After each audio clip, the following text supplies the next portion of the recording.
చిరంజీవి చూడండి 100 రూపాయలకే 1 సరుకులు అంటున్నాడు. మరి చంద్రబాబు గారు ఏమైనా తక్కువ తిన్నారేటి?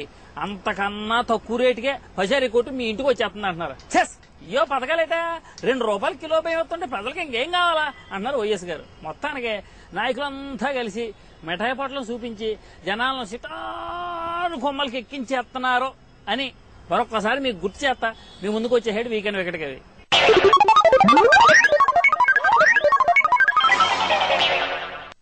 డౌట్ లేదండి, డౌట్ లేదంటే లేదు అంతే. ప్రజారాజ్యం పార్టీ పరిణితి చెందిన రాజకీయ పార్టీ అంతే కన్ఫర్మ్. ఎట్టగంటారా? సింపుల్ అండి. మరి చిరంజీవి అన్నయ్య పార్టీ ప్రారంభించి అన్నాళ్ళయింది, గట్టిగా ఒక 6 నెలలు అయింది కదా. మరి ఇంతలోనే పార్టీలో ఎన్ని గొడవలు, రాద్ధాంతాలు, తిరుగుబాట్లు, 2-3 సస్పెండ్ చేయడాలు, రీసెంట్ గా వర్గపోరు కూడా మొదలైంది. బెదవాడ పీఆర్పీ ఆఫీసులో నాని రాధా గ్రూపులు పెచ్చగా డిష్యూం చేసేసుకున్నాయి. 100 ఏళ్ల కాంగ్రెస్ పార్టీలో, 25 ఏళ్ల టీడీపీలో జరిగిన కుమ్ములాట్లన్నీ ప్రజారాజ్యం పార్టీలో 6 నెలల్లోనే ముదిరిపోయాయి కదా. మరి ఇదేంటో తెలుసా? పువ్వు పుట్టగానే పరిమళించినట్టు పార్టీ పెట్టగానే పొలిటికల్ ట్రెండ్ కు తగ్గట్టుగా చిరంజీవి పార్టీ బాగా ఎదిగిపోయింది.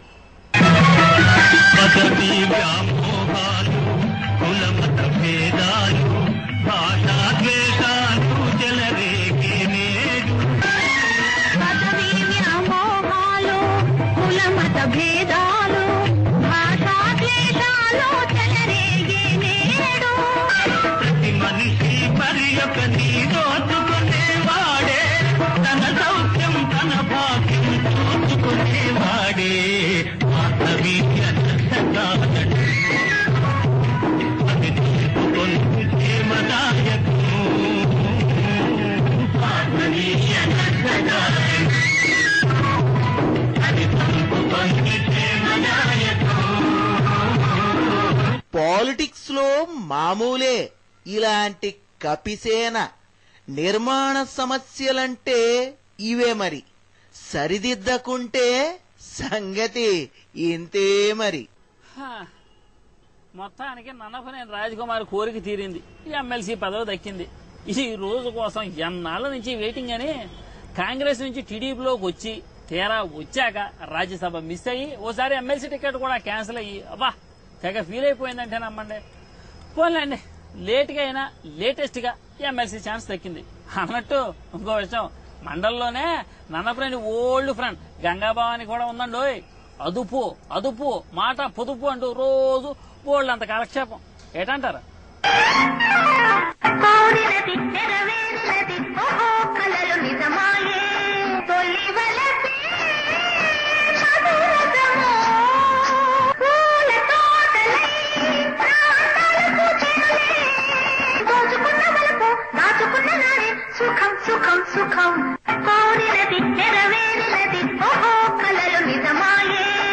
కాస్త లేట్ అయింది గాని మొత్తానికి హీరోయిన్ ఛాన్స్ వచ్చినంత హ్యాపీగా ఉంది రాజకుమారి గారికి. ఎంతైనా కేసీఆర్ అర్థం చేసుకోవడం చాలా కష్టమండి. సార్ ఏ నిమిషానికి ఏ టిస్ట్ ఇస్తాడో, ఏ పార్టీకి ఎప్పుడు జలక్కు విసురుతాడో చెప్పడం టీఆర్ఎస్ లీడర్ వల్ల కూడా కాదు. కాసేపు కేసీఆర్ గారు అలా చంద్రబాబు ఇంటికి బయలుదేరింది. ఇంతలో ప్రజారాజ్యం కార్యాలయం వైపు వెళ్ళింది.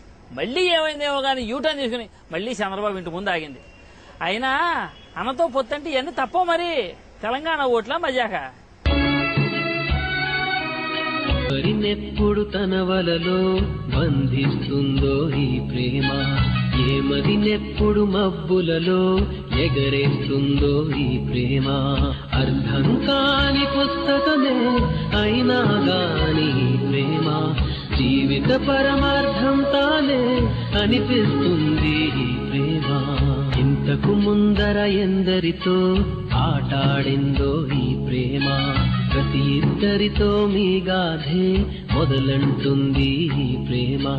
కలవని జంటల మంటలలో కనపడుతుంది ఈ ప్రేమ, కలిసిన వెంటనే ఏమోనో చెప్పదు పాపం ఈ ప్రేమ. దేవుడా, నేను సముద్రాన్ని దుంకినా, నేను ఆకాశాన్నంటినా, కాని ఈ కేసీఆర్ మనసైతే అర్థమైతలే. మొత్తానికి బాలకృష్ణ రాయలసీమలో గర్జిస్తున్నాడు.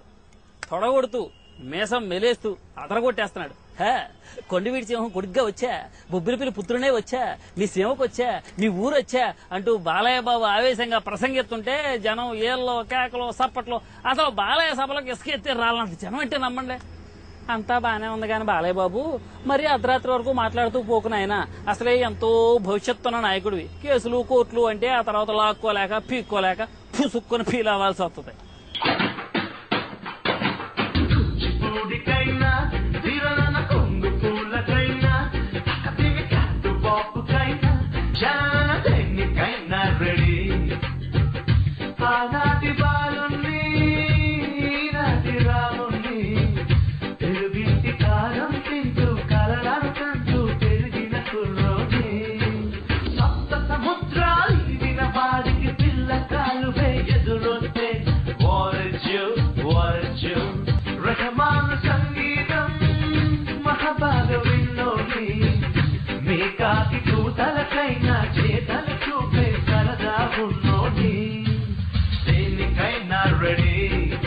బాక్సాఫీస్ లో బొనాంజా, లో పంజా, సింహారెడ్డికి ఇంద్రసేనారెడ్డికి వేస్ ఎలక్షన్ మాస్ మహాదారి సిపిఎం సిపిఐలతో కలిసి చంద్రబాబు సైకిల్ ఇక దేవేంద్రానికి మొదటి చిరంజీవి తోడు ఉండనే ఉంది.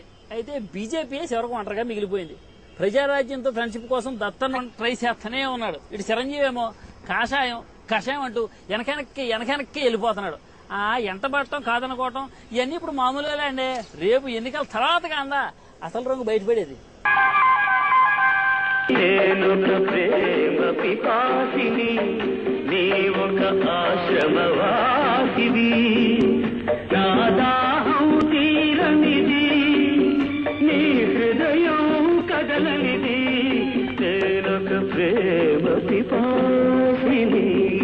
కలుపు మూసిన తలవాకికనే పగలు రేయి నిలుతున్నా, పిలిచి పిలిచి బదులే రాక అలసి తిరిగి వెళుతున్నా. టైం దగ్గరకొచ్చేసింది. ఏ గూటి పక్షులు ఆ గూటికి చేరిపోతున్నాయి. ఈ గూటికే ఏ పిట్ట వాలడం లేదు, ఏ జట్టు కుదరడం లేదు. సో ఇది బ్యాచిలర్ జనతా పార్టీ. అయ్యా ఇవి ఈ వారం రాజకీయాల్లో అందిన అవకాశాలు అందకపోతే మొదలైన కుమ్ములాటలు. వచ్చే వారం పొత్తులు జిత్తులు కాన్సెప్ట్ తో మరింత కొత్త డెవలప్మెంట్స్ తో మీ ముందుకు వచ్చేస్తాడు వికటకవి. అందాక మీరు చూస్తూనే ఉండండి టీవీ9.